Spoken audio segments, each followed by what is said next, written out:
Assalamualaikum warahmatullahi wabarakatuh. Today we are going to learn the last section in chapter 2 about purpose of an activity. Kenapa saya ulang lagi? Karena nanti saat kamu ulangan atau saat kamu UTS atau PTS nanti ini bakal keluar. Ini merupakan kisi-kisi dari saya. Oke, pahami dulu, lalu nanti akan ada sesi tanya. Terima kasih. Nah, di bab 2 kita kan bahas tentang dua topik, purpose of an activity sama agree and disagree. Nah, untuk yang topik pertama kita bahas tentang expressing of purpose of an activity. Di sini purpose of an activity itu ada 3 kalimat atau ada 3 kata pendukung, yaitu ada in order to, ada for, sama so that. So untuk yang pertama in order to. In order to itu digunakan untuk mengekspresikan tujuan dan untuk menjawab pertanyaan why. Akan tetapi in order to juga sering dihilangkan dalam menjawab pertanyaan why. Kita lihat contoh kalimatnya. Yang A, he came here in order to study English. Dia datang ke sini agar dia bisa belajar bahasa Inggris. Bedakan dengan yang B, he came here to study English. Nah, to-nya itu diganti menjadi in order to. Lalu yang C, I turned off the TV in order to enable my roommate to study in peace and quiet. Jadi saya mematikan TV agar memungkinkan teman ruangan saya atau teman kos saya belajar dengan tenang dan aman gitu.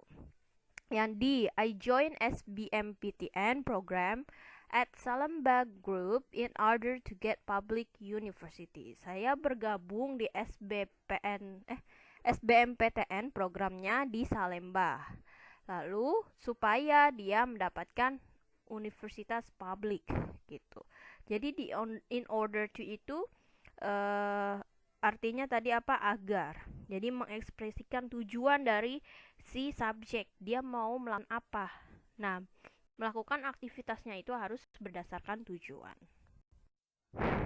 Lalu untuk yang expressing purpose, kata pendukung yang kedua yaitu ada for.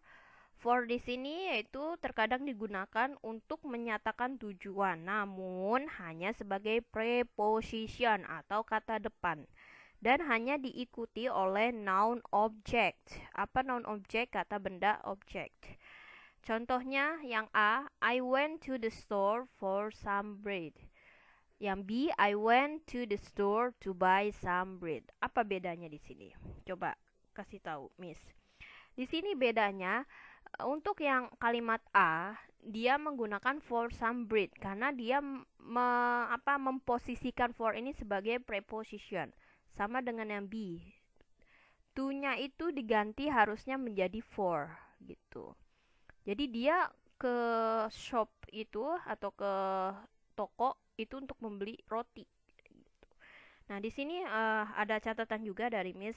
Frase be used for, biasanya kalau di kalimat bahasa Inggris itu ada kata be used for, temennya si for, menyatakan jenis tujuan secara umum akan suatu hal. Tapi dalam hal ini preposition for diikuti oleh gerund atau ing yang berakhiran ing bentuknya dari kata kerja yang jadi bermakna kata benda.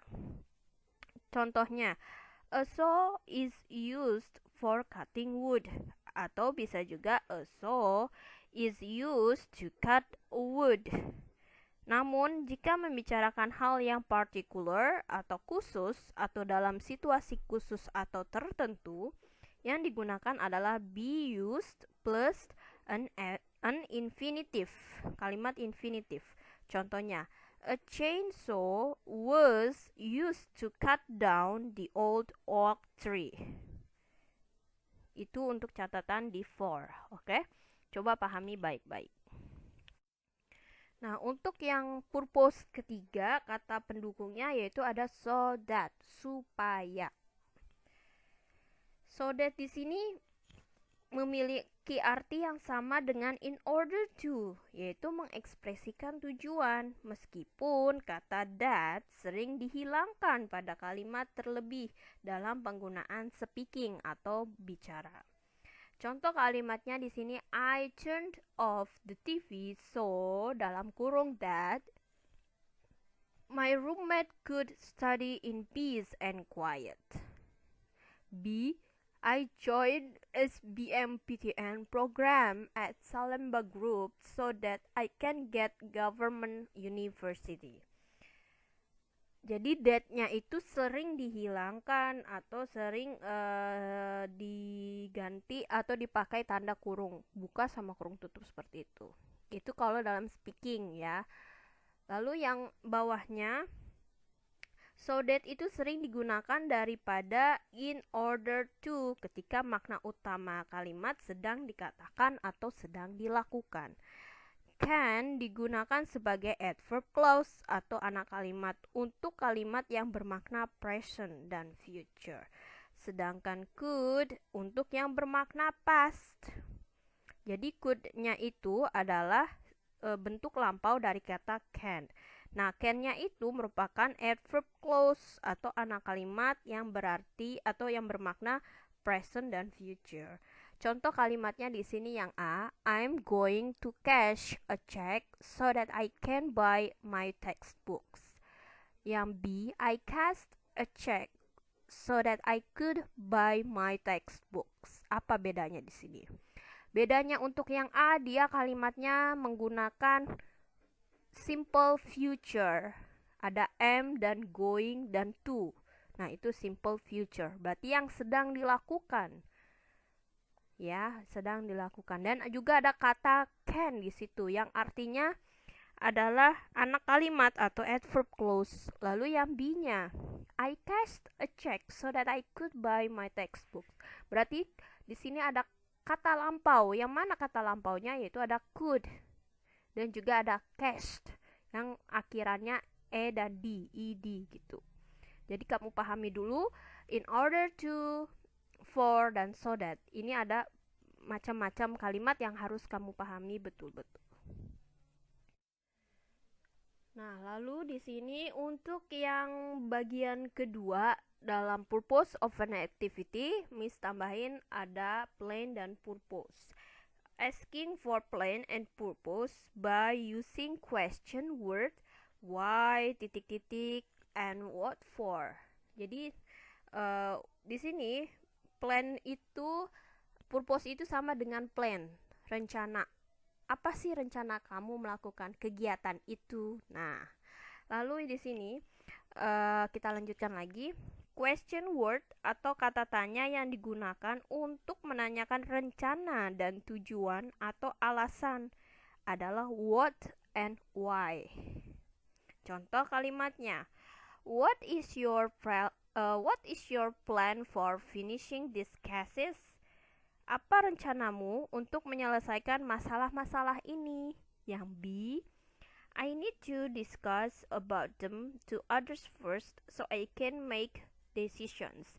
Jadi dia harus mendiskusikan terlebih dahulu kepada atasannya. Jadi dia bisa membuat decisions atau keputusan. Lanjut, yang A. Lagi, what are you here for? Untuk apa kamu berada di sini? Yang B, I'm here to improve my English in speaking. Jadi saya di sini untuk meningkatkan bahasa Inggris saya dalam hal aspek berbicara. Nah, speaking. Lalu lanjut lagi. Why did you speak so loudly? Mengapa kamu berbicara dengan sangat keras tadi? Yang B, I spoke so loudly so that people could hear me. Jadi dia berbicara dengan lantang atau dengan keras itu supaya orang-orang mendengarnya gitu. Pakai could. Could itu bisa untuk kalimat yang sopan. Lalu yang bawahnya, why are you coming late? Mengapa kamu datang terlambat?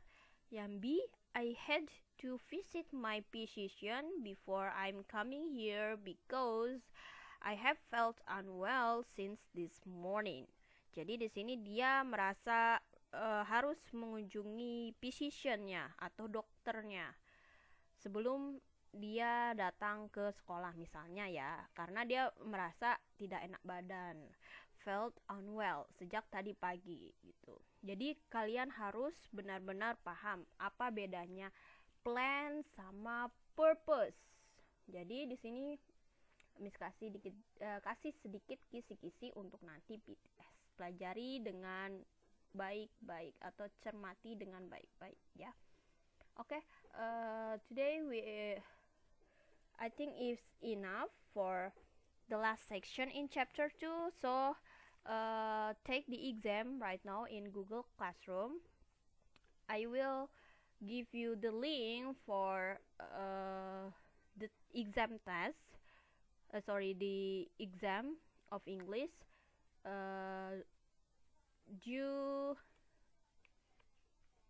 August 28th at 1 p.m. until at 8 a.m. until 9 a.m. So here we go. Okay, thank you. Assalamualaikum warahmatullahi wabarakatuh.